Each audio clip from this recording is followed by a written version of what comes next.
This week in the business of tech, what did the Fed chair reveal about the future? The labor market isn't improving, so what's the smart move? Back to the office tensions continue. New data on the size of managed services deals, and cyber insurance rate predictions include new alliances. All these stories and more. Hit those like, subscribe, and the notification button, and help us pay the bills. And here are this week's stories.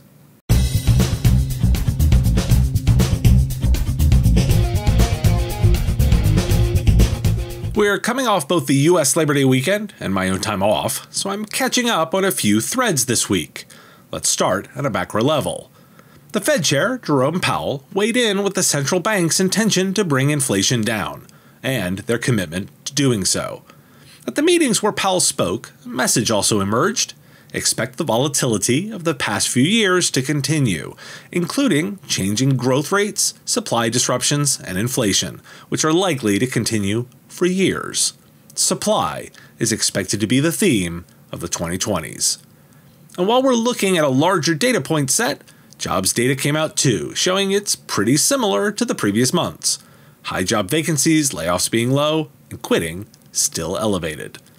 The Fed chair also warned that economic pain would be a reality for U.S. households, which will impact the labor market. Quoting Axios, "Enter the sacrifice ratio, a wonky estimate of the economic growth and employment that will need to be sacrificed for inflation to come down. In other words, how much excess unemployment is necessary for each percentage point reduction in inflation. Where it stands, the labor market is humming with unemployment at the lowest level in a half-century.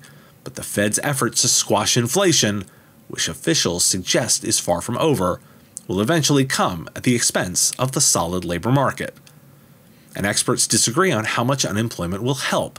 Could be as low as 4.6% or as high as 6.7%, amounting to a loss of anywhere from 1.7 to 5.3 million jobs. CompTIA looked at the tech market and jobs data. Tech sector companies added 25,500 net new workers in August, with growth in 5 major occupation categories. CompTIA's analysis of the U.S. Bureau of Labor Statistics Employment Situation Report reveals tech industry employment has increased by 175,700 jobs in 2022 and is tracking 46% ahead of last year and 92% ahead of 2019. Companies throughout the economy added an estimated 21,000 tech workers for the month. The unemployment rate for tech occupations edged up to 2.3%, paralleling the directional change of the national unemployment rate at 3.7%. CompTIA's analysis also shows that technology workers' options for remote work and work from home continue to increase.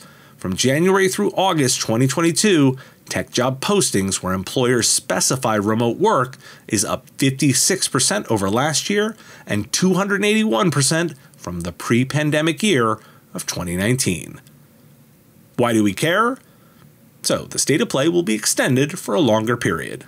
Even if this is wrong, planning for that is sensible. In particular, tech companies should expect the labor market to stay tight and challenging, and should also be planning that its supply chains will be unstable for an extended period. According to new Gartner data, all this geopolitical risk is a risk to performance. According to the survey, 41% of boards of directors view geopolitical power shifts and turbulence as one of the most significant risks to performance. Gartner predicts that by 2026, 70% of multinational enterprises will adjust the countries in which they operate by hedging to reduce their geopolitical exposure. This includes navigating trade disputes, government-imposed restrictions, and armed conflict. Why do we care? Savvy providers are getting smart on these concerns and those from my previous story, rather than focusing on technical issues. That you are in the business of providing business value conversation got a lot more specific with these insights. Think your customers aren't multinational? Check again. There's likely an international component to every business. And in a bit more market data, IDC has adjusted its predictions for PC sales. Now expects a sales shortfall in 2023 as well as 2022. It says that tablet sales are also likely to fall in 2022 and 2023. Protocol dug into it. Here's their take. Businesses continue to upgrade their IT portfolios, just not at the same cadence as in the early days of the pandemic, especially as layoffs and cost cuts hit most organizations. The enterprise segment could also get a boost in the coming years as Microsoft phases out support for Windows 10, forcing users to upgrade to Windows 11, or even move to a new operating system. All that said, 2/3, 67% of these businesses also expect to spend more to drive productivity and efficiency through digitization, including a focus on technology, according to the latest edition of the American Express Global Business Spend Indicator. Why do we care? The key to success remains the work layer. It's not about PC sales, it's about what you're doing to help with those last data points, productivity, efficiency, etc. It's nice to know that the story hasn't changed in the week I was off. Yesterday, we looked at the economy, and today, more on labor. It's not getting any better, and it turns out it's several reasons now that we've had some time and perspective. Here are those several factors. Those retirement numbers are real, and while some retirees have returned, they are not bouncing back as much as the workforce as a whole. COVID, and additionally long COVID, is also a factor. More than double the number of people who missed work last year between June 29th and July 11th missed this year. And overall, immigration is down substantially. Visa levels are now actually declining. Add it all up, and you have a historically significant imbalance. More women are self-employed now than pre-pandemic, particularly Black and Hispanics, and those without bachelor degrees, per the Center for Economic and Policy Research. The likely reason? It's a reaction to the child care worker shortage. Women are also more pro-pay transparency. 53% of women say salary sharing will lead to better paycheck parity, compared to 42% of men. Only 47% of women consider themselves well compensated, compared to 52% of men.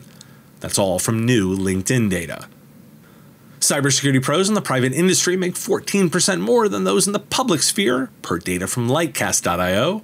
That's continuing the trend. According to a study of 1,000 hiring managers in the US, 60% are struggling to find the quality talent needed to fill open roles, with many now turning to freelance workers to bridge the growing skills gap. According to a study of 1,000 hiring managers in the US, 60% are struggling to find the quality talent needed to fill open roles, with many now turning to freelance workers to bridge the growing skills gap. According to Upwork's most recent Future Workforce Report, 56% of companies that hire freelance workers hire freelancers at an increased rate within the last year. Companies are seeking out skilled independent workers to fill empty positions to compensate for the ongoing loss of talent, particularly in data science, accounting, and the IT department. McKinsey, with an article making a case for hiring people from more unconventional backgrounds. The report acknowledges that this is hard to put into practice, noting that, quote, hiring managers are skittish about choosing people with learning curves to fill mission-critical roles. The study finds people are capable of mastering distinctly new skills and that unconventional tech hires are not so unconventional after all. But the willingness to hire them and the commitment to help them expand their capabilities requires a shift in thinking. Why do we care? The key message emerging over and over again is becoming more flexible and creative on hiring solutions. Those businesses who stop looking for the perfect candidate or build their own workforces or get creative with the benefits they offer are going to do well. McKinsey's correct, it's not easy, but then again, it's not like it's easy to hire anyone right now. And it wouldn't be post-Labor Day without coverage of the pushback into the office, with many firms having set this week as yet another deadline to return to in-office working. Basking.io has data on what's been happening. It's once-a-week visits.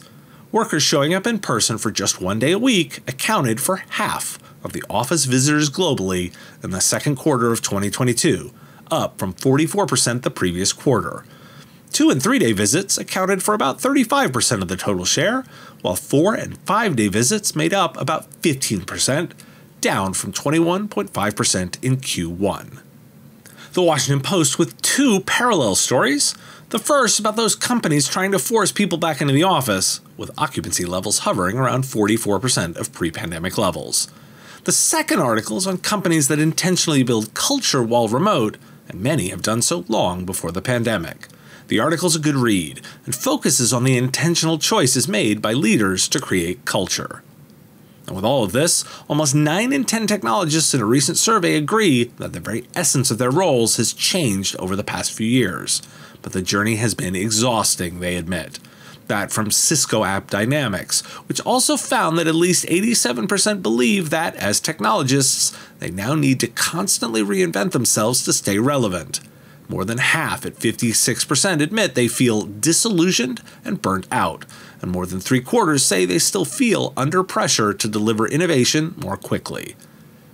Why do we care? I like the second Post article because it involves specific examples. Good reading if you're looking for ideas. The key theme is intentionality here. Intentional reasons to come into the office and deliberate planning to build culture. It better be calculated too. This job isn't getting any easier, and technologists are under a lot of pressure. The bonus episode from the weekend dives into one of the intentional ways to address this. That's no accident. Linode, a top infrastructure as a service provider, has resources specifically for helping MSPs explore the alternative cloud. Discover this growing market, one of the best kept secrets in building a scalable, thriving, modern managed services provider business. Learn about the cloud provider landscape, improving KPIs, security, and more in Linode's free ebook, The MSP's Guide to Modern Cloud Infrastructure, available now. This resource and more at linode.com/MSPradio. More than 720 managed services deals were inked globally in the first half of 2022, with $48 billion in contract value. While the total number of deals dropped compared to the same period in 2021, the average deal size increased by 20%, all according to the IT Services Contracts database. Moreover, the average deal size in terms of total contract value has almost doubled compared to the first half of 2021. The researchers' data shows that around 94% of those 2022 first half deals were in the IT outsourcing market, while the remaining 6% were business outsourcing deals. IDC said these contracts were primarily focused on digital transformation, cloud migration, and technology modernization. This thanks to channel partner insight. Why do we care? This may seem like an odd data point. Obviously, more deals than 720 were done. I was interested in both the deal size data, they're getting a lot bigger, that's the insight here, the relationships are expanding. They're also in 3 key areas: digital transformation, cloud migration, and technology modernization. They aren't just infrastructure. This should be what providers are thinking about. Also in the news again, cyber insurance. Lloyd's has phased out coverage for state-sponsored cyber attacks, quoting CIO Dive. Lloyd's policy says the company's role is to support a competitive and resilient cyber insurance market, but the bulletin has not mandated clauses for managing agents. Instead of applying a one-size-fits-all approach, the new guidance encourages managing agents to apply due diligence to the specific complexities of state-sponsored attacks. Data from S&P Global Ratings in July show considerable turbulence in the cyber insurance market. Cyber insurance premiums are expected to rise 25% per year to reach $22.5 billion in 2025, compared with about $9 billion in 2021. Wired with more on this, asking the question of who pays in cyber war, particularly as the line between cyber war and government cyber activity continues to blur. Some insurance companies think they can do better with data and work directly with the cloud providers. Per protocol, the crux of the approach is using a customer's IT configuration data provided directly from the cloud providers, which can give insurers a degree of certainty they've never before had when assessing the cyber risk of potential policyholders. Google, Microsoft, and AWS all have approaches with cyber insurers. Why do we care? One of my 2022 predictions is the idea of a link between financial incentives and the software providers. It's happening here. The link between the software vendors and the insurance companies is a natural match here. Insurance plus software appears to be the way this is going. In the meantime, rates continue to go up, and 25% per year is the stake in the ground. Let's revisit some of that broadband data from last month. According to the most recent data from the Federal Communications Commission, more than 97% of Americans currently have access to home internet service from 3 or more providers at speeds of 25/3. The FCC's data shows that only about 56% of Americans have access to a wired home internet connection, fiber, cable, or ADSL, which uses copper telephone wires, from 2 or more providers at speeds of 25/3. Only 11% of Americans have 3 or more options for a wired connection at that speed. So pull out the satellite and fixed wireless and the number goes down. And Fast Company noticed what I did. Fixed wireless from companies like T-Mobile and Verizon has impacted companies like Comcast and Charter. Why do we care? 2 parts to care about, and they're linked. The rise of fixed wireless is real in the world of 5G. That's resulting in real competition now in broadband providers, which should be good for consumers and small businesses. Not overnight, but this is good news. We couldn't go a week without revisiting security. CISA is planning to ask industry leaders to help shape cybersecurity incident reporting, per comments from Jen Easterly. This reporting framework follows the law from March requiring that critical infrastructure owners and operators report major cyber attacks to CISA within 72 hours and ransomware attacks within 24. The aviation industry is pushing back on that 24-hour mandate from TSA, and the record dives into that lobbying effort. Also following up on a previous thread, the Software Bill of Materials. In May 2021, an executive order established them as an initiative for national cybersecurity, and they're back in the news. The White House's Office of Management and Budget is likely to soon issue a memo to those federal agencies detailing how to go about including them in the contracting process per reporting and protocol. Apple's big event was this week, but leading up to it, Apple's indicated that 95% of iCloud users have 2FA enabled, ahead of their launch of Passkeys. That feature comes in iOS 16, macOS Ventura, and iPadOS 16. Good thing, too, MFA is under fire, with researchers outlining a new phishing and compromise campaign against Microsoft's 365 accounts protected by MFA. Generally, phishing attacks abusing SaaS platforms have increased by 1,100% from June 2021 to June 2022. That from Palo Alto Networks Unit 42. While SaaS spending has surpassed infrastructure as a service, SaaS security is still not a priority. Axonius has released the results of a new research study focused on SaaS usage. The majority of respondents, at 74%, reported that more than half of their applications are now SaaS-based, and 66% reported spending more on SaaS applications today than a year ago. But amid rising adoption and increasing costs, most organizations reported that SaaS security lagged in urgency and priority. Of those surveyed, 60% ranked SaaS security 4th or lower on their list of current security priorities, and only 34% cited being worried about the costs associated with rising SaaS-based app usage. Some data on the need from RMM provider Action One.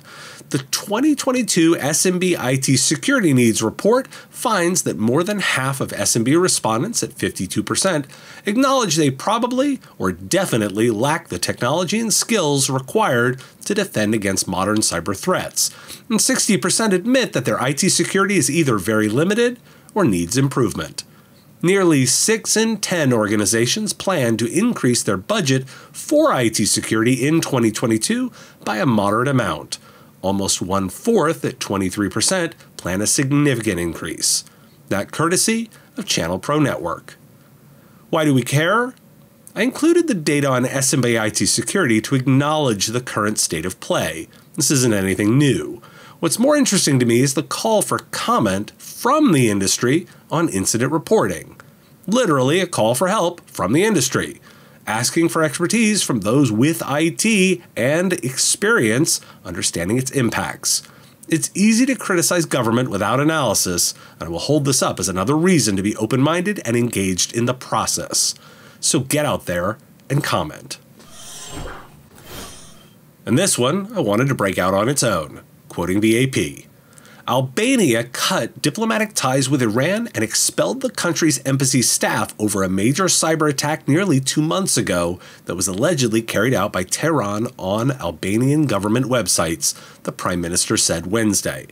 The move by NATO member Albania was the first known case of a country cutting diplomatic relations over a cyber attack. Why do we care? This is a milestone. I've previously cited NATO declaring cyber the same as physical war, and here's the further progress along those lines. Cyber is the same as physical here and should be treated as such. Thanks for your time and attention. Time is a finite resource, and I really value you giving me some of yours. If you like this video, you can let me know with a like of the video, and even more valuable, hitting the subscription button. My content is all free, and I use metrics like subscriptions to pay the bills, so it has real value. The content here is produced under ethics guidelines posted at businessof.tech. If you're interested in more content like this, you can get access to content early via our Patreon at patreon.com/MSPradio. It's our give what you want model where you set the value of what you think the content is worth. If you like this podcast, you can catch it daily as the 5-minute news and commentary show, The Business of Tech, available on all your favorite podcatchers with links at businessof.tech. Just hit that big blue button to subscribe. Again, thank you for taking time out of your day to listen, and I really value the interaction. If you want to say something in the comments, I do respond and watch all that, and I look forward to talking to you next time.